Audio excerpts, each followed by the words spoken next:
Hello, everyone, and welcome to the Sunny in Phoenix podcast, a weekly podcast where we keep you up to date on everything Phoenix Suns basketball.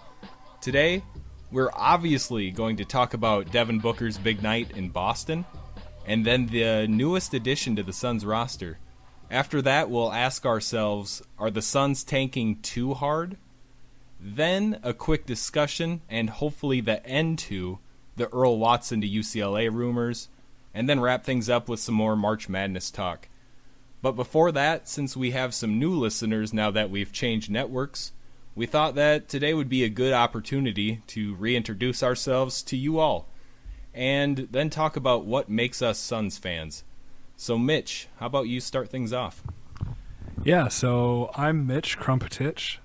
Been with the podcast for the whole time, like all of us have. How I became a Suns fan. I have family in Arizona, and I just happened to watch the Suns in the early to mid 2000s, the Nash, Stoudemire, Marion, first Barbosa stint kind of years, and I really enjoyed watching them. One summer, I spent about a month in Phoenix just hanging out with family and watching a lot of games, watching playoff games, which feels like that was forever ago now. But it was. It was. But I just really like Steve Nash. He's my favorite NBA player ever. I loved his creativity, and I just never got tired of watching him, so I latched onto the team.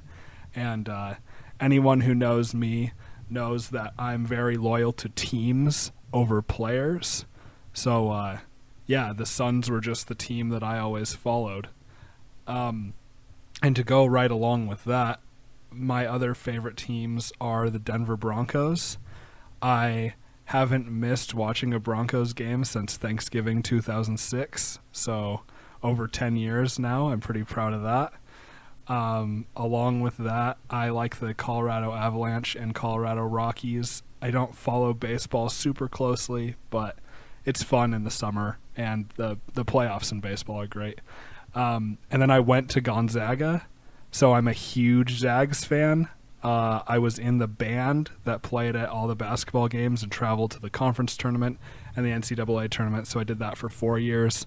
So I have really close connections there, and I really, really love the Zags. So as you can imagine, I'm pretty happy right now as we just made our first Final Four right before we started recording this. And Mitch, I think it might be fair if you share what you played in the pep band. Oh, okay. Yeah, this is always a fun story. So I played electric bass, but the NCAA has a rule that at the NCAA tournament, no electric instruments are allowed. So my director said, if you want to travel, you have to learn something else. And I just said, well, what do you need? And he said, tuba. So I learned how to play the tuba, which I was never very good, but the way that traveling worked was based on attendance, and I always had basically more than perfect attendance because I did a lot of extra stuff. So I pretty much went to the NCAA tournament to hold a tuba and watch basketball. Right on. I just had to make sure everybody knew that you were a tuba player. Yep. I'm a fellow low brass player in the past, so I feel you, man. All right, David, you're up. Yeah, hi guys. So I am David McGraw. How I became a Suns fan is basically Steve Nash, Mari Stoudemire, Sean Marion, 7 seconds or less. That first year when Nash came back over to Phoenix, I was watching, I think it was a Mavericks game on TV. I was living in Southern California at the time, and you really didn't get to watch a whole ton of Suns broadcasts and stuff unless they were on ESPN. So I think it was like a Mavericks game, and I just fell in love with this short white dude that was balling out, and I really enjoyed it. Probably the most controversial thing I can say as a Suns fan is I started out as a Lakers fan, and still have some love there. It's part of who I am as I grew up. I grew up 20 miles outside of LA, so parents are huge Lakers fans. I am more of a Suns fan though, but I always have love for the Lakers, which is very strange. When it comes to other sports, I am a San Diego Chargers fan. I will never call them the Los Angeles Chargers. So there's that. As you can tell with me, I am not someone that apparently likes winning. So I'm a masochist. It is what it is. When it comes to other sports, I mainly watch college basketball around tournament time. I don't get a whole lot into it. I try and watch Pac-12 stuff whenever I can, just because of the fact that I'm currently attending ASU, have love for USC because of where I grew up and just the people I was around. And I root for just about everything else, everything Arizona, though, minus a couple of sports that play in Anaheim, California. So that's basically the whole sports aspect of that thing. I am a very hardcore fan of the Suns and will gladly talk about basketball all the time. Right on. And my name's Charlie Erling. I grew up in South Dakota, recently moved to the Valley down here in Arizona. And here's where the generation gap comes in. I became a Suns fan watching Charles Barkley when I was a kid. He was on the Suns right about the time where I could really get into sports. I understood them. I was playing them. So really loved Barkley. And even though he said I am not a role model, the Chuckster was my role model. I loved everything about him. And so I tried to base my game off him a little bit, but even though we're pretty similar heights, I was a string bean back in my playing days, so I got pushed around a little bit. Not quite the round mound of rebound, but I held my own. And then, of course, the Nash era. Really came to be a Suns fan during that. But other sports teams that I follow, mainly I'm just a Miami Dolphins fan, so like David, I'm used to taking some L's here and there. But the Dolphins are on the up and up. Great new head coach with Adam Gase. Did a great job last season. Ryan Tannehill's improving, so I'm pretty excited about the Fins. It's kind of shocking to even say that. But as for other sports, baseball, used to follow the Twins a little bit, but my love for the game is kind of faded, so don't watch a ton of baseball. And I do like to support Arizona college sports, and I can't really pick ASU or U of A. I find myself in a weird spot. I didn't grow up here, so I don't hate one of the two schools and love the other, so I've always kind of liked both, which is crazy to say, but the Lute Olson U of A era, that's what got me started into college ball. That's what I liked, so maybe I like the Wildcats a little bit more. But I think that'll do it, so make sure to hit us up on social media. Our Twitter is @sunnyinphxpod. Our email is sunnyinphxpod@gmail.com. And of course, make sure to check out our new home over at deepishthoughts.com. And I believe Mitch dropped the ball last week with a t-shirt plug. So, and I'm not creative like Mitch, so I'm just going to give you the URL, tpublic.com/user/sunnyinphx. All right, now let's get into the actual podcast here. Let me bring you back. March 24th, 1990. Tom Chambers sets the Suns' all-time record for points scored in a game with 60. Exactly 26 years later, on March 24th, 2016, Kobe Bryant plays his last game in Phoenix and gives Devin Booker his shoes with "Be Legendary" signed on them. And then exactly 1 year later, March 24th, 2017, Devin Booker put the entire NBA world on notice and dropped 70 points on the Boston Celtics, beating Chambers' previous record by a cool 10. We witnessed history on Friday night, and Booker also grabbed 8 rebounds, dished out 6 assists, and had 3 steals in the game. But what was the best part of the night, you ask? That glorious swat on salty little Isaiah Thomas.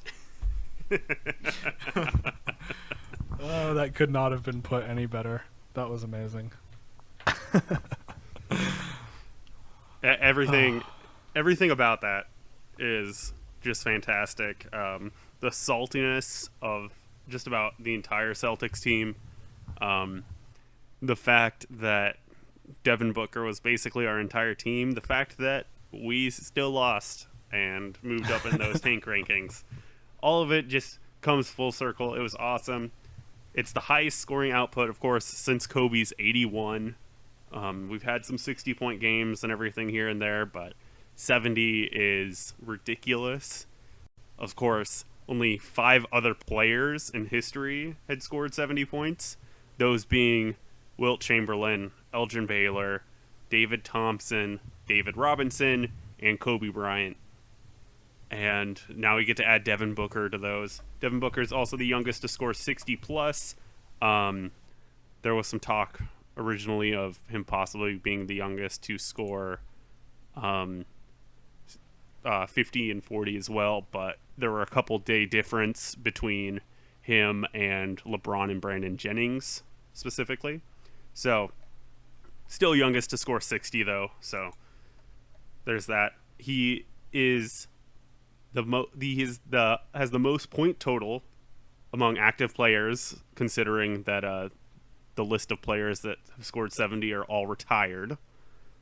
And yeah, we talked about most points in a single game in Suns history. I believe it is most points in a half as a Sun. I'm not sure. Yeah, it is. He beat Eddie's record, and Eddie Johnson. He even mentioned that on the broadcast right after Booker broke the record for the half. He said, "Oh, there it is." Actually, I think Steve Albert rubbed it in a little bit, but yeah, they did put that on air.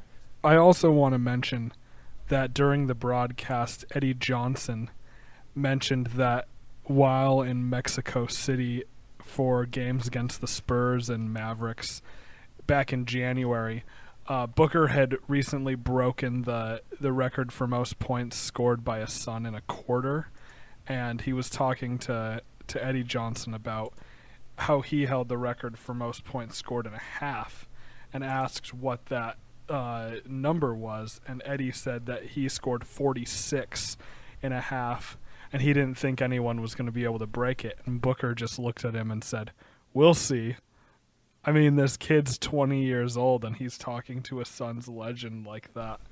Like, you just have to love that.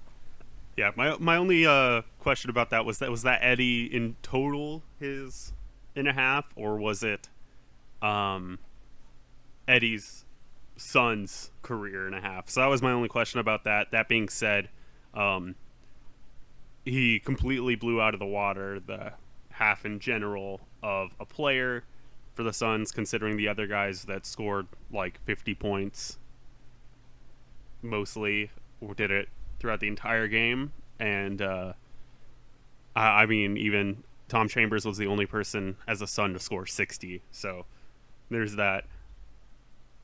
And of course, you gotta look at it also as Michael Jordan only ever scored 69. Devin Booker had to one-up him. He's got that Mamba mentality, apparently, about one-upping Jordan, so. Yeah, last night was just amazing, and, even though the game may have been a little out of hand when all of this started happening, you can't deny it was just an amazing deal. He turned the Celtics crowd. They were cheering for him. And I think Jay Crowder had just gotten upset about that when Gordon Hayward had a big game in Boston. And now Booker goes above and beyond, and the crowd's cheering for him. It's just crazy. And I think I just mentioned Jay Crowder, so we have to mention this. So on, I believe it was Instagram, NBA posted Devin Booker 70 points, and then Crowder gets on and says, "I've never seen so many guys so excited about taking an L like that." And then the next reply on there, you see, it's from D-Book, and all it says is, "You can't guard me. Like, this mentality it's something we haven't, I don't know, it's something I haven't noticed in the NBA for quite a while. There's the talks about how the NBA is a buddy-buddy league. I know David may disagree with me on that a little bit. We've talked about this before, but, you know, there's some friendly, if you want to even call them rivalries, there's some friendships in the NBA, and you see that going around. But I don't think Devin Booker's here to make friends. He's here to get buckets and eventually win a championship. Devin Booker and Karl Towns, maybe not Devin Booker and Jay Crowder. That's fair. College teammates, I mean, if they want to hop on the banana boat together, that's fine. just keep it for the off season. Throw Tyler Eulis in there. Yeah, absolutely. He is the banana boat, actually. That's what's the weird part. So, I guess the one more thing we can talk about is how the differing opinions of how great this game was from Booker. So, the game was out of reach for a lot of it, but the fact it ended up in a 10-point game at the end, 130 to 120, it tells me that the Suns were doing what they could to actually win the game while letting Devin Booker get his way pretty much. And so there's a lot of talk about that just in fan circles, but you know the Celtics, the whole team, were pretty upset about it. We heard Isaiah Thomas brush it off as saying, well, they're playing for a lottery pick, we're playing for the playoffs. And they're playing for that first round exit. Yeah, exactly. So just all of this, I hope it adds fuel to the fire, and maybe we see Devin Booker maybe not score 70 again this season, but just keep putting up points big time. 82 is what I'm looking for. Why not 100? Why not 100? 101. 101. I'd be happy with a 60-point game after that, so. Sure.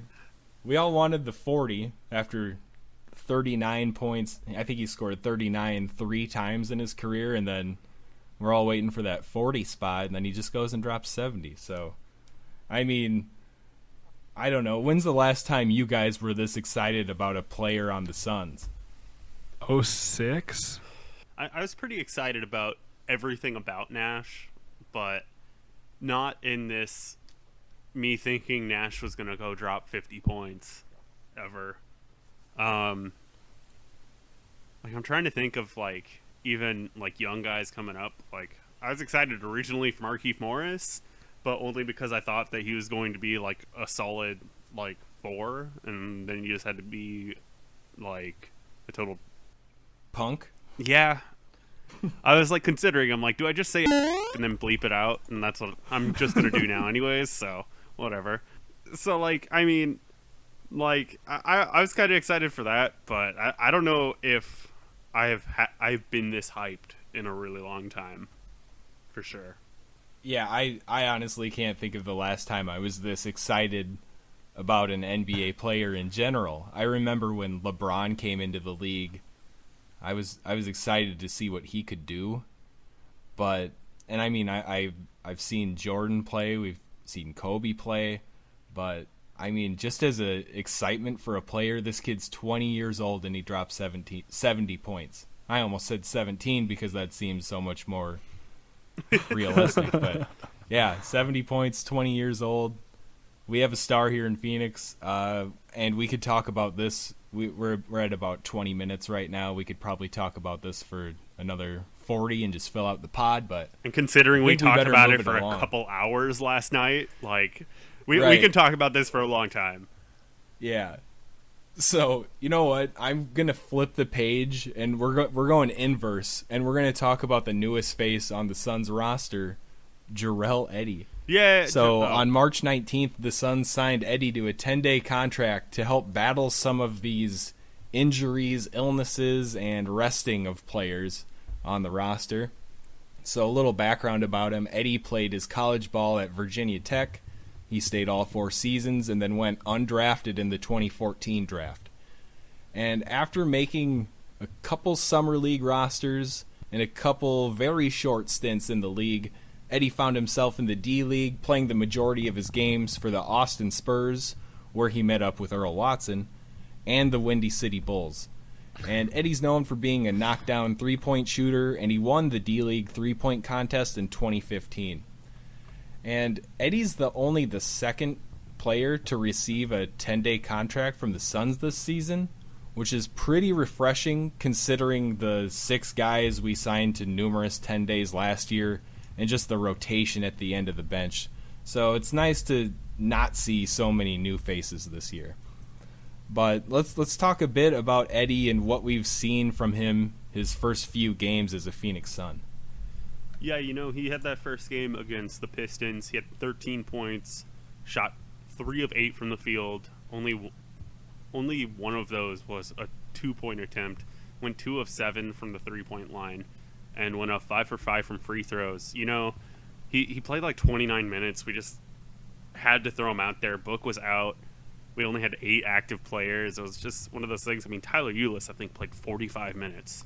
So, it was just one of those things where we were very undermanned, and we needed those. So Jarrell Eddie got a ton of minutes, and, could have shot better, but he's a D-League guy coming in. I don't think you can really complain that much for a first game. And he did what we asked him to, which was be a body out there for 20 minutes. Absolutely. And I think the main reason we signed him was we just needed a shooter out on the court. Derek Jones Jr., he's not going to light it up from downtown.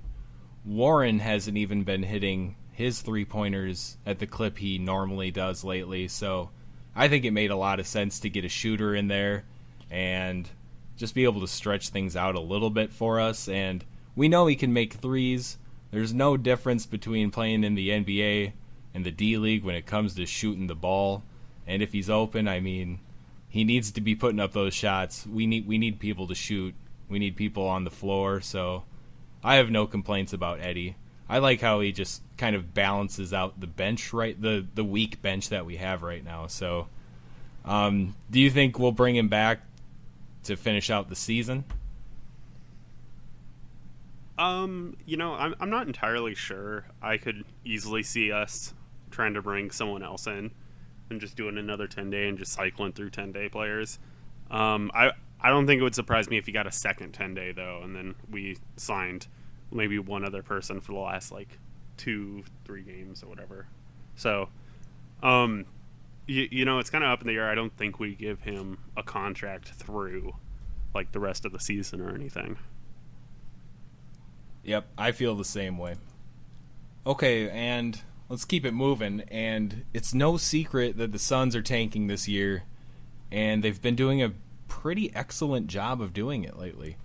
And if you remember back to last year, the Suns won 3 of their 4 final games, and that put us a couple of games in front of the Nets, and that lost us some ping pong balls when it came to the draft night.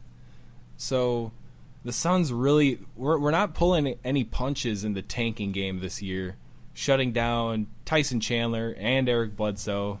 And if you want to throw Brandon Knight in there, you can throw him in there.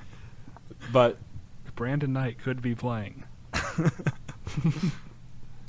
Yeah, he should be logging some big minutes. Those back spasms, though.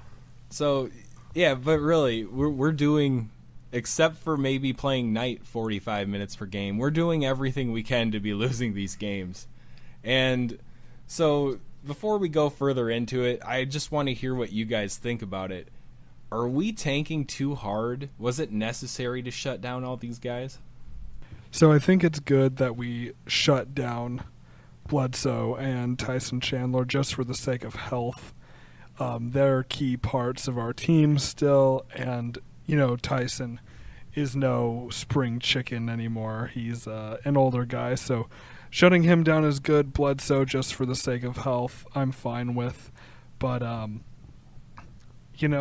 it looks like we are really all in on this tank, and my goal is to get that 3rd pick because I don't want to take Fultz or Ball. So I don't know how beneficial it is for us to lose more than the Nets and the Lakers, because I'd rather those two get the first 2 picks and then have us get the 3.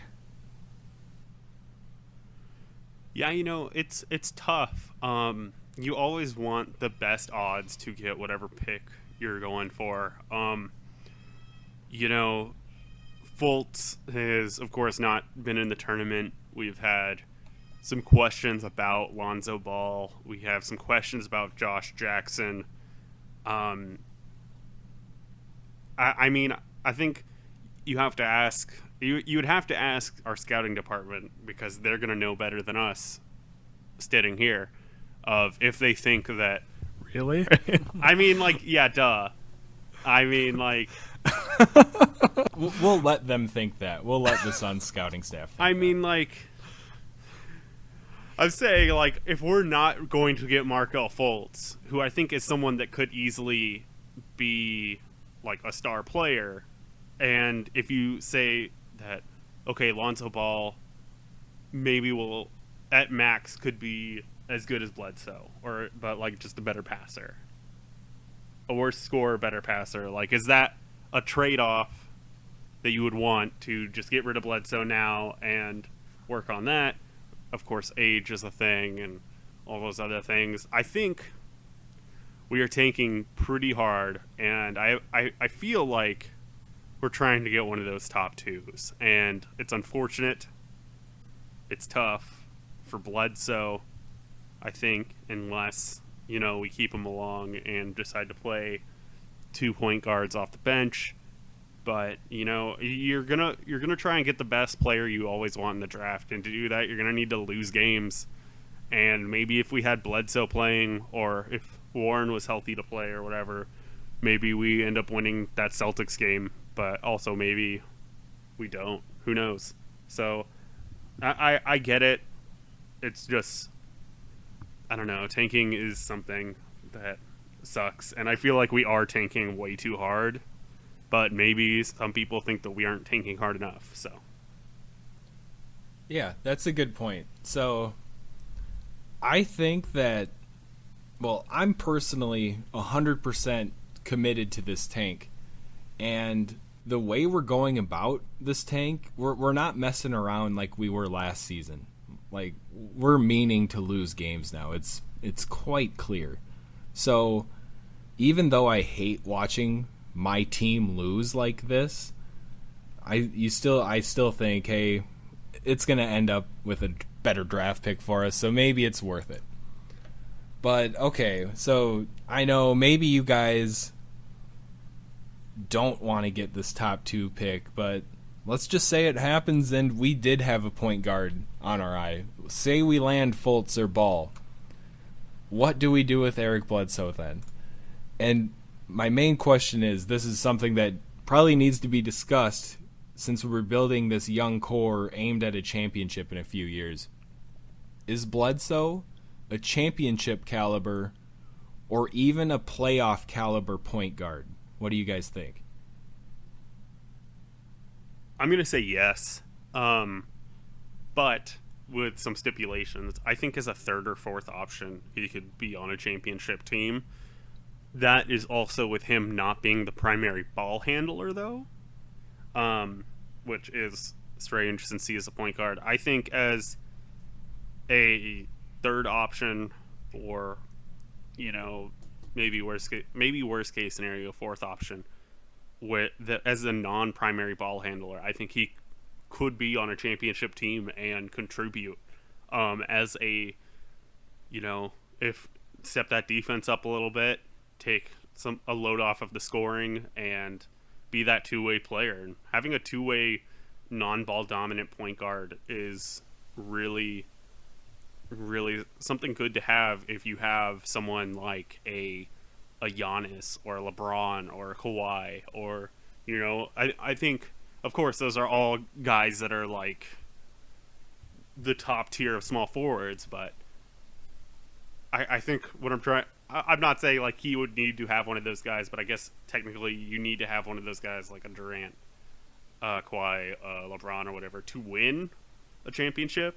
So maybe it's not that far out, but I think if you have Bledsoe as that third guy next to those guys, I think he could be a championship caliber player or a playoff caliber player. Like, I think if the Bucks had Bledsoe, they'd be much better off right now. Because, I mean, right now they're starting Malcolm Brogdon at point guard.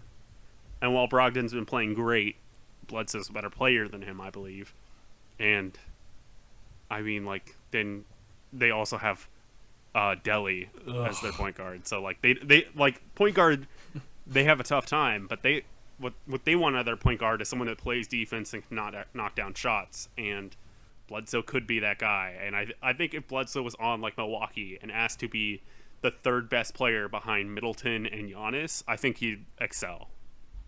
Matthew Dellavedova is my least favorite player in the league. So I've made it pretty clear in the past on this show that I'm in favor of keeping Bledsoe on the team. That's why I want to get the third pick rather than the first or second, because it's looking like Fultz and Ball will go 1 and 2 or flipped around. However, I'm not sure. But I don't really want to draft a point guard because I still want Bledsoe on the team, and I think that if we draft one of those guys, Bledsoe will be traded. We've seen Bledsoe step up his leadership. He had a healthy season, which is great. He's still a really good defender, even though he regressed a little bit in that regard this season. But still a great defender. He's really exciting, very energetic. He's still part of our young core, technically, even though he's 27.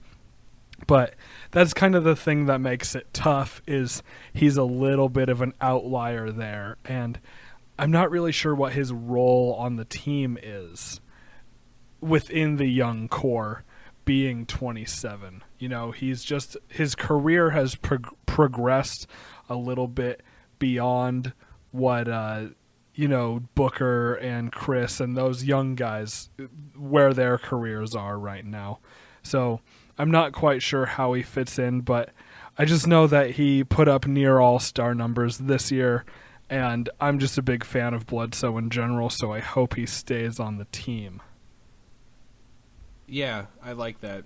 And what I have written down here is quite similar to what David said, but with just a bit of a different twist. So I don't think Bledsoe needs to reduce his scoring opportunities or how many shots he gets up per game, but on this Suns team, he needs to up his assists per game if we're going to be a playoff team with him on it. Because if you look, like David, the only thing I disagree with, and this is on the Suns, you mentioned on the Bucks, but if Eric Bledsoe is on this team, he's probably going to have the ball in his hands. We don't want Booker bringing the ball up all the time. We like running him off screens to get him open, but even though Booker does do an excellent job in the pick and roll, I just would like to see Bledsoe really, this sounds weird, but take a page out of Tyler Eulis's book. I just become more of that pure point guard. I think he still has it in him. We saw the defense drop a little bit this year, but I mean, he's not old to the point where his athleticism is leaving him already, I don't think. I mean, look at Tony Allen. That guy plays defense like a boss. So I just think we need to see steps up from Bledsoe, mainly in the assists per game category, and dropping him down to be a third or fourth option. That's how I think Bledsoe could be a playoff or championship caliber. So, David, I agree with you on a lot of those things.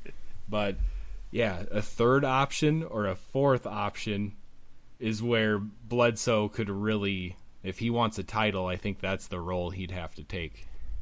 Yeah, I think a big thing is you say that, okay, well, go put Bledsoe on a team where he is like the first or second option and flip him with, I don't know, like maybe you say flip him in San Antonio, like where you take Kawhi out of the picture and you've basically got Bledsoe and LaMarcus Aldridge. Could that win a championship if you had like just an average small forward in Kawhi's spot and you had basically Bledsoe, Danny Green, average small forward, LaMarcus Aldridge, and Dwayne Dedmon or whatever? Like, could those... So, like, T.J. Warren right now, maybe? Like, maybe T.J. Warren. my first thought is actually PJ Tucker, but I'm thinking of someone that has like a little bit of a better 3-point shot to play off of. So maybe someone like an Alan Crabb. I don't see that team. Like, I see that team possibly making the playoffs, but I don't see them making any noise whatsoever. Putting Bledsoe as a first option, I was trying to think of a team, but I just kind of blanked almost. Like, maybe if you put him on like the Pistons, switched him for Reggie Jackson. Like, yeah, I don't know if like because that's the East, you can see that being a playoff team, but I don't think that would make any noise at all. It's just tough, but I think when you mention something like wanting him to be a pass first or take a page out of Tyler Ulis's book, I think that's something that the front office looks at and why we could really be looking at Lonzo Ball. Because, I mean, Lonzo Ball's biggest criticism is that he's always looking to pass. And he doesn't have that takeover scoring, is what a lot of people see in him. And, I mean, if Bledsoe had the takeover scoring or whatever, if you want to say, but pass first, like, maybe that's the reason why we're trying to just get that second pick to get him. I'd take Lonzo Ball if he got adopted by a new dad. Yeah, if he left LeVar in California and had no contact with him. There we go. That's enough of that talk, though. I don't even want to. I'm a little disappointed in myself that I even mentioned that. Oh my gosh. Really, I am. The other thing, the fact that Bledsoe's trade value is probably the highest it's going to be, and that's kind of scary. Now or after we have a top 2 pick? Yep, I can see that happening. If one of those point guards, Fultz or Ball, I don't see Fultz being there no matter what for us, but if we snatch one of them, I am going to be real excited. I'll be waiting for that Woj bomb. Woj. I like saying Woj bomb because it kind of rhymes. But yeah, I don't listen to competitors. Because you guys know me. I always say in my head, I always say Woj bomb, and then I stop myself and I'm like, wait, no, it's supposed to be Woj, whatever. Yeah, okay. Don't listen to competitors. That's good. Bravo. All right. Okay. All right. Let's move on from that, guys. I need to let me regroup here. At that, if you're on iTunes, you can rate and subscribe our show at 5 stars, and then you can go to the Vertical Podcast with Woj and rate it at 1 star. And just leave the comment that kind they're of not the Sunny and Phoenix podcast, and that's why they got a lower star total. There we go. No, don't do that. Don't hurt Woj. Or do it. I mean, like, Or I wouldn't mind looking at that. I'll look at Woj reviews until I see something about Sunny and Phoenix. What up? Actually, if you actually do that, tweet at us. And you know what? If you really want to write a negative podcast review, get a hold of me. I'll send you to the right spot to do it. All right, so let's move it along. We were talking about the Ball family and UCLA. So after the Indiana Hoosiers fired Coach Tom Crean, all the talk was about current UCLA head coach Steve Alford and how he'd probably be heading back to his alma mater to become the new coach of the Hoosiers. And after that, the normal progression moved along to who would take Alford's spot at UCLA. And it didn't take long for the rumor mill to fire up, and Jay Williams from ESPN suggested that Earl Watson would probably be the guy to take that UCLA job. So, cue a week's worth of, is Earl Watson leaving us for UCLA? Jibber jabber. A week straight. And so Earl was on the local ESPN radio shortly after that came out, and he was poked and prodded the entire interview asking, do you have UCLA on your speed dial? what's going to happen when they call you. And Earl obviously dodged all of those questions because those aren't worth answering if you ask me. But anyways, we can say that today, Saturday, Indiana hired Archie Miller, the former Dayton coach, to be their new head coach. So it seems like we can put these rumors to rest, and we know Earl might be sticking things out here, but I guess we don't know that. We'll have to see. But what do you guys think about the future of Earl Watson coaching the Suns? At UCLA after they lost on Friday night, the 24th, he said that, and then of NBA coaches, and said, which one of these guys went to UCLA? That's where I'm at. And another tidbit about that, Earl Watson said, he pretty much said, Jay Williams went to Duke. Why are you trusting a Duke guy, in his word? And then he said how him and Williams didn't have the best history, which I didn't know, but maybe they matched up a few times and things got a little ugly. But, I mean, props to Earl for just he played it cool during this, and I mean, I listened to all these interviews on the local radio. It was a little crazy, but I'm glad this can all be put to an end. And I really hope that Watson, I hope we extend him. I hope he's the coach here for a long time. We've heard Sarver say that he wants to keep this management and coaching staff here, and that's how you form a dynasty. You don't fire your GM, you don't fire your coach. And it seems like Watson's the guy that can bring everybody together. And we've seen a little more about his actual coaching skill this year and what he can do. So I'd really like to see Watson be able to grow with this group. Yeah, I think it's really funny. There have been a few people, and, I'm just going to throw shade a ton, how uninformed about the Suns it sounds when they start talking about Earl Watson being on the hot seat and all these other things. He's been our coach for 3 or 4 years, and he hasn't even finished.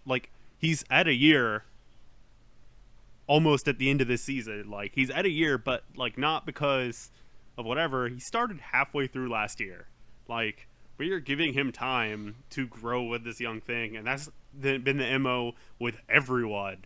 Not just that, not trying to rush things. I think that even Sarver realized that he tried to rush what happened in,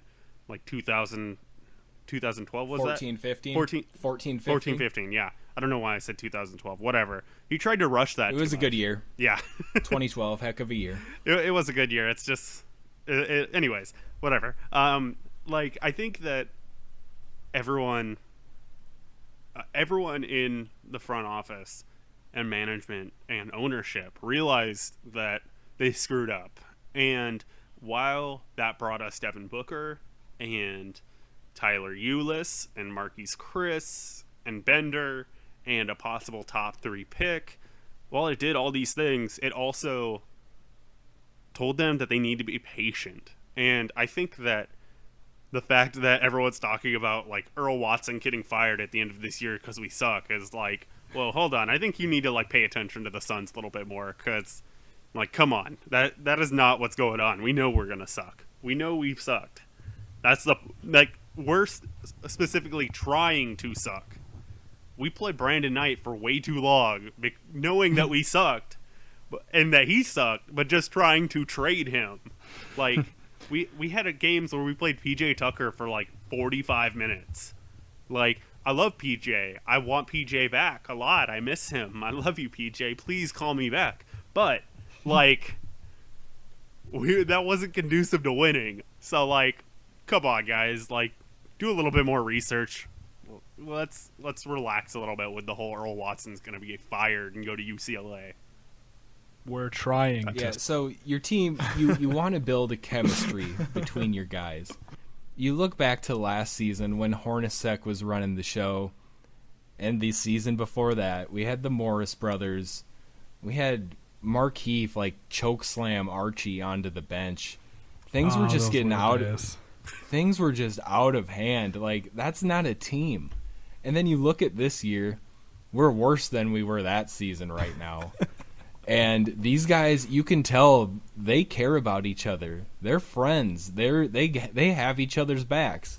Like, they all celebrated like crazy after Devin Booker scored 70 points, but they still kind of got whipped in the game.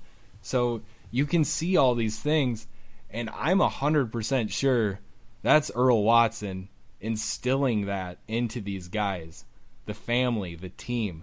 And I mean, listen to Earl talk. You want to listen to Earl talk. He makes you feel good. He's making all these guys feel good, and this chemistry's building, and it's going to lead to something, and it's going to be more wins as soon as we fill out this roster a little bit and some guys grow. So, Earl, I hope he sticks around a long time. Agreed. All right. Well, we're past our usual broadcast Same. length here, so it's time to talk some NCAA tournament, and I'm just going to pass things over to the man whose alma mater just clinched a Final Four spot. So, Mitch, there you go, bud. I still can't believe it. I'm feeling good. Feeling very good right now. Yeah, Zags are amazing. Nigel Williams-Goss had a great game.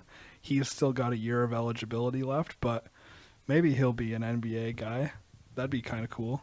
I don't really know. Jonathan Williams III also had a great game. Not an NBA guy. His shot is awful, but fun guy to watch in college. Shemet Karnowski, another guy who could play in the NBA, probably won't. A lot of fun stuff going on with the Zags. This is like a historic team. This is the best defensive team Gonzaga's ever had. They play great team ball. I just recommend watching them if you're a fan of basketball in general. They really move the ball around well, and they're super fundamental. They're like the Spurs of college, which is hard for us Suns fans to wrap our heads around because we hear Spurs and automatically our hatred starts to grow. But that's the best way I can compare Gonzaga to the NBA. So yeah, really, really happy to be in the Final Four, and hopefully it doesn't end soon. But the other guy from another team that I want to bring up is De'Aaron Fox from Kentucky. He had over 30 points last night, and he's one of those guys who I've said in the past that Kentucky doesn't have as good of a team as they had previously, but him and Malik Monk are starting to step up, and I'm really interested to see what they do in their next game and then possibly further. But I really like what I've seen from those two, and I'm not sure what you guys think about them. Yeah, I was actually going to mention Kentucky when I talked about the college ball or whatever, because there were a lot of people talking about De'Aaron Fox going up against Lonzo Ball and really bringing up his game. And this is where some of that conversation about Lonzo Ball not really like trying to take over the game and score came about. But Fox brought it, and Malik Monk has been looking really good so far, I think. He has some off shooting here and there, but like he's getting hot when he needs to. But man, De'Aaron Fox was really trying to show like, hey, this is still a Kentucky team, and like just because we don't have like as big of talent as years past, such as like that undefeated team that was almost undefeated the entire time but wasn't. Like they're still a tough team, and I mean Fox lit it up and really went at Lonzo, so that's something to look at and think of. This kid's got something, I think. Yeah, definitely. And that's the other thing, is like Lonzo Ball. I know he's good. I know he's a good passer. I'm just like tired of watching him. I don't know if I see it. I don't know. I'm just not sold on him. Yeah, I think that's fair. I just think that he just is a super just pass first, like, and probably scoring is his fifth option. And I don't remember where I heard that, but it was something that I really liked when I read it originally. And I think that's just Lonzo. I think that's one of his weaknesses for sure, is that he's just not a guy that's going to want to put up like 30 points and put the team on his back. But yeah, and that's fair. I just think that's him. The other team, of course, watching that Oregon team, watching them, I've been hyping on them, of course, talking about them for the last couple of weeks, but they continue to ball out between Brooks and Dorsey? Taylor Dorsey? Yeah. Tyler Dorsey? Yeah. Tony, right? Whatever. Like, I forget first names, whatever, but him and then Jordan Bell, like, those two guys have been, like, just rocking it. Besides Dylan Brooks on that Oregon team, and they've been a lot of fun to watch. And even just right before we started recording, I was watching the first little bit of that Kansas-Oregon game. Those two were stepping up already in that game. Josh Jackson has been great, and he is just affirming everything that excites me about having him on our team, possibly. He's an athletic wing who can defend, and just thinking about having that on the Suns right now makes me really excited. He'd really fit with what we're trying to do, I think, and he continues to have strong showings in the tournament. So I'm looking forward to seeing what he can do, but he really needs to get his life off the court together. But, I mean, just looking at him on the court, it's apparent that he's super talented. So that's exciting. Yeah. I completely agree with Josh Jackson. Watching his game and, like, when his shot is even not falling, the fact that he's still getting boards, he's still getting steals, he's getting blocks here or there. Like, he's leading that Kansas team in blocks, which is awesome. Like, dude, I really like him, and I want him on the team. Like, I know what getting one of these 2 point guards would be for our team, but the thought of having him as, like, that wing next to Booker and having TJ as, like, that reliable scorer off the bench makes me feel really good. Oh, the dream. But, yeah, I think that's about all I have for March Madness. Oh, my gosh. I think I would be missed to not mention just that that Wisconsin-Florida game, because, man, was last night just a roller coaster of emotions. We're recording this, of course, Saturday, the 25th, but, like, after that 70-point game and then watching that Florida-Wisconsin game where it looked like Florida was just going to run away with it, and Wisconsin scored, like, 9 straight points or something dumb and hit, like last prayer 3 with 2 seconds left on the clock to tie it up. And then Wisconsin looking like they were going to, like, run away with it in overtime, and then Florida battling back. Like, that Florida team looks really good. And, like, man, was Nigel Hayes clutch as hell for Wisconsin. Like, he was ridiculous. Like, I loved watching him and, like, just going and, like, he hit the last 2 free throws to put them up 2, and then still it just didn't matter because that freaking 3 that Florida hit was nuts. Like, that game was just fantastic, and, like, man, like, go Florida. That team is like really good.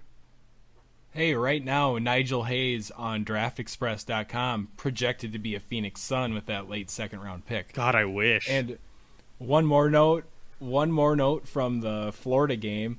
I did catch that one. Didn't know Rick Barry's son played for the Gators. Didn't know we had another underhand free throw shooter. And then after the two clutch underhand free throws, he goes and blocks that dunk attempt. That was unreal. That was incredible. I did not see that coming. It was great. That was a blast to watch the end of that game, though. I haven't watched as much tournament as I'd like to, but I did catch that, and that was intense. That was a good way to end that night. And keep in mind that Gonzaga will be playing either Florida or South Carolina. Florida they have beat before in Florida, and South Carolina is the 7 seed. So things are looking good for the Zags. You should be. I think you should be. And all right, let's end the show the way we always do. And I think since we have some new listeners, we should explain this a little bit. So aside from doing our Phoenix Suns podcast, we have other hobbies, and some of them a little nerdier than others, but we like to just tell you what we've been up to this week aside from Phoenix Suns basketball. So with that, it's time for David's Comic Book Corner, Mitch's Face Melting Minute, and then I come up with something random in between. So, David, give it to us. Yeah, so I read a couple good books this week, but what I'm going to go with is Titans Volume 1 by Dan Abnett and Brett Booth on art. Brett Booth, not my favorite artist writing or drawing right now, but Dan Abnett is a fantastic writer, and basically the premise is that the old Teen Titans from back in the day are back together. We've got Dick Grayson Nightwing, we have Arsenal, we have all these other guys that are really awesome. Aqualad, Donna Troy, just this really cool team, and Wally West, a really huge fan favorite Flash character, is back, and he's coming back into the fold. He was gone for about 5 years as being kind of just forgotten about in DC, but with this DC Rebirth lineup, he's back. It's a very just awesome Wally West story, which is all about basically all of his stories from back in the day are all about like relationships and like all this other things. So it really rolls that in with this volume. It's fantastic. I almost teared up a little bit because I just love the character so much. It's got, as I said, two of my favorites, Wally West and Nightwing. So I just loved it. It was a great read. Definitely check it out if you're going to check out a book this week. It is Titans Volume 1, The Return of Wally West by Dan Abnett and Brett Booth. All right, good stuff. And for mine, I found a new YouTube channel that I kind of blazed through all the videos, and it's Binging with Babish. It's a great cooking YouTube channel where this guy remakes meals or dishes from popular TV shows or movies, and the style of the video is great. The guy cooking is great. Great sense of humor. Feels like a guy I'd really like to hang out with. But some of my favorite videos were he made some burgers from my favorite animated show, Bob's Burgers. And then he's also done the famous Moist Maker sandwich from Friends, the Thanksgiving leftover sandwich, the ultimate sandwich. That was cool to see. And then I know Mitch will enjoy this one, but Kevin's famous chili from The Office. And he even rolls out some carpet and spills the chili on the carpet for proper plating. It's so accurate. It's accurate. It's very accurate. So, Binging with Babish. You got to check that out. And Mitch, you're up. Yeah, that is a great channel. I have been blazing through the videos as well. So I definitely second that plug. So I usually plug an album or show or YouTube channel every week that is based on some type of heavy metal music. Sometimes it's not metal, but most of the time it is. This week, I'm sticking with something super metal.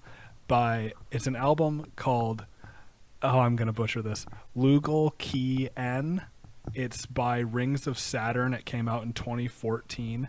Rings of Saturn is this like really technical deathcore band that does a lot of like space themed stuff and like alien sounds that I'm really into lately. My favorite songs on the album are Senseless Massacre. I don't really know how to say this, but Lawasu Zul. And then Natural Selection, Unsympathetic Intellect, and then they cover Suicide Silence's No Pity for a Coward, and that's really cool. So check that out if you're into that kind of thing. All right, everybody, that's going to do it for this week. Be sure to check us out on social media, Twitter handle @SunnyandPHXPod, and then our email is sunnyandphxpod@gmail.com. Be sure to tune in next week, and go Suns.